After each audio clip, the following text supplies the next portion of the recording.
हमारे साथ देखिए जोधपुर की खास खबरें।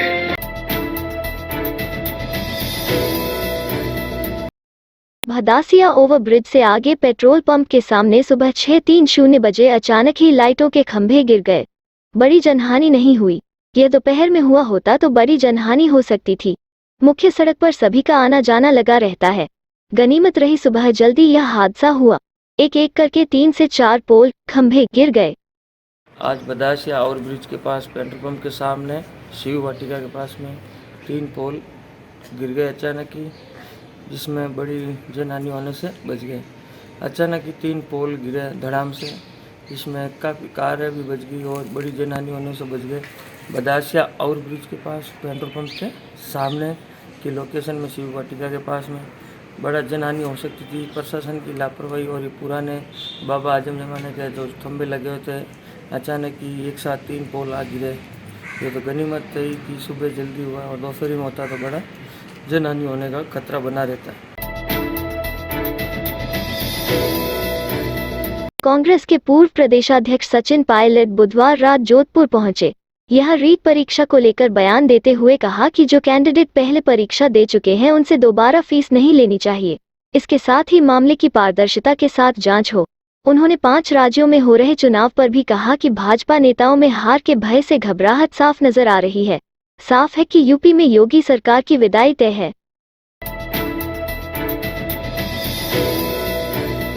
जोधपुर के मसूरिया स्थित संतोषपुरा बस्ती के लोग इन दिनों बिजली का बिल नहीं आने के कारण काफी परेशान हो रहे हैं। इसको लेकर लोग एमडीएम अस्पताल के सामने स्थित संबंधित एएन ऑफिस के बार बार चक्कर भी लगा चुके हैं, मगर किसी प्रकार का कोई समाधान नहीं निकल रहा है। बस्ती के लोग जब एएन ऑफिस पहुंचते हैं तो पहले तो उनको यहाँ वहाँ घुमाया जाता है, फिर संतोषजनक जवाब तक भी नहीं दिया जाता। बिल नहीं आ रहा, इसमें हम क्या करें, यह कहकर उनको वहां से जाने के लिए कह दिया जाता है। एक परिवार का तो 20,000 रुपए का बिल तक आ गया है, जिसको वह परिवार भरने में असमर्थ है और काफी दिनों से बिजली विभाग के चक्कर लगाकर परेशान हो गया है, मगर उनकी सुनवाई नहीं हो रही। उनको बस कोई यही कहता है कि 16,000 रुपए भराना है, कोई 20,000 तो कोई कहता है 24,000 तक भरना है। पूरी बस्ती में मसूरिया बस्ती में पूरी में नहीं आ रहा है। हमें बिल भेज दियो 20,000 रुपये, तो पाल तो पंखा ही कौन चलाया, तो 20,000 रुपये कटू भरा, गरीब लोग भरा कटू 20,000 रुपये। वटे के पहली तो कह के 16,000 भरो, पच के 20,000 भरो, एक जनों के 24,000 भरो, कहना बिल भरा 24,000। क्या मोहल्ले में पूरे मोहल्ले में बिजली का बिल नहीं आ रहा है। 4 महीनों से बिल नहीं आया। हम बिजली घर गए तो उन्होंने रिस्पॉन्स नहीं दिया वापस के कितना भरना है क्या भरना है। वो तो कह रहे हैं आप भर दो चले जाओ।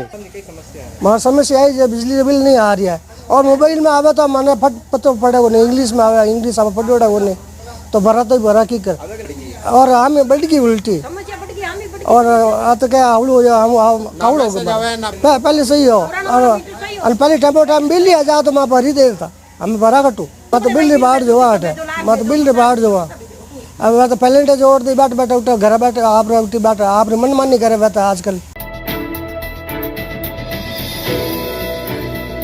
राजस्थान पुलिस सेवा के वरिष्ठ अधिकारी चैन सिंह महचा ने जोधपुर पुलिस कमिश्नरेट में अतिरिक्त यातायात पुलिस के रूप में दायित्व संभाला है।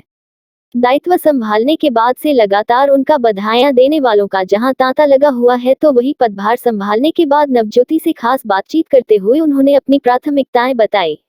उन्होंने यातायात में और अधिक सुधार की जरूरत को बताते हुए कहा कि राजस्थान का दूसरा बड़ा जिला जोधपुर है, लिहाजा लगातार बढ़ती जनसंख्या, यहाँ खुलने वाले नए इंस्टीट्यूट्स और लगातार बढ़ती 4 पहिया वाहनों की संख्या के चलते यातायात पर प्रेशर भी बढ़ता है। ऐसे में शहर के विकास को देखते हुए यातायात में काफी कुछ परिवर्तन इन 2 सालों में किए गए हैं, जो कि एक निरंतर प्रक्रिया है। जोधपुर राजस्थान में 2nd नंबर पे है पॉपुलेशन वाइज भी, और यहाँ पर जो यातायात का प्रेशर है, नए इंस्टीट्यूट आ गए हैं, पब्लिक में 4 व्हील की बढ़ोतरी हो गई है, लोग बहुत ज़्यादा 4 व्हील भी यूज़ कर रहे हैं।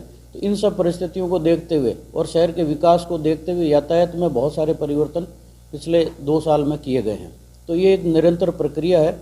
आज के तारीख में भी जो यातायात में परिवर्तन की आवश्यकता है, रोड जो सर्किल बने हुए हैं उसमें कुछ इंजीनियरिंग चेंज करने की आवश्यकता है, कहीं लाइट लगाने की आवश्यकता है, कहीं ट्रैफिक पॉइंट बढ़ाने की आवश्यकता है। इन सब पे जो हम एनालिसिस करके और आगे अकॉर्डिंगली हम उसमें और इम्प्रूवमेंट करने का प्रयास करेंगे। Thank you. Jaipur railway junction पर बुधवार को एक ट्रेन का इंजन व डिब्बा पटरी से उतर गया। इससे जोधपुर आने वाली हाईकोर्ट एक्सप्रेस अपने निर्धारित समय से करीब 2.5 घंटे देरी से पहुंची। साथ ही 2 अन्य ट्रेनें भी अपने गंतव्य स्टेशनों पर देरी से पहुंची। रेलवे से मिली जानकारी के अनुसार मेंटेनेंस के लिए ट्रेन को प्लेटफॉर्म से यार्ड में ले जाते समय यह घटना हुई। हालांकि जिस समय यह हादसा हुआ उस समय ट्रेन खाली थी। इसके चलते किसी तरह की जनहानि नहीं हुई, लेकिन इसके चलते 3 ट्रेनों का संचालन प्रभावित हुआ और जोधपुर, सूरतगढ़ व मारवाड़ जंक्शन जाने वाली ट्रेनें 1.5 से 3 घंटे की देरी से चली। इस वजह से यात्रियों को परेशानियों का सामना करना पड़ा। बस पलटने से 2 छात्रों की हुई मौके पर मौत। 2 दर्जन से अधिक बच्चे सवार थे बस में, करीब 1 दर्जन बच्चे हुए घायल। फलसूट से कजोई की तरफ जा रही थी स्कूल बस। फलसूट से कुछ दूर जैतपुरा फाटा के पास हुआ हादसा। फलसूट पुलिस पहुंची मौके पर, घायलों को लाया फलसूट अस्पताल, चल रहा है उपचार। ये थे आज के मुख्य समाचार। विस्तार से जानने के लिए पढ़ते रहिए दैनिक नव ज्योति। दैनिक नव ज्योति के YouTube चैनल को सब्सक्राइब करें और ताज़ा अपडेट के लिए बेल आइकॉन दबाएं।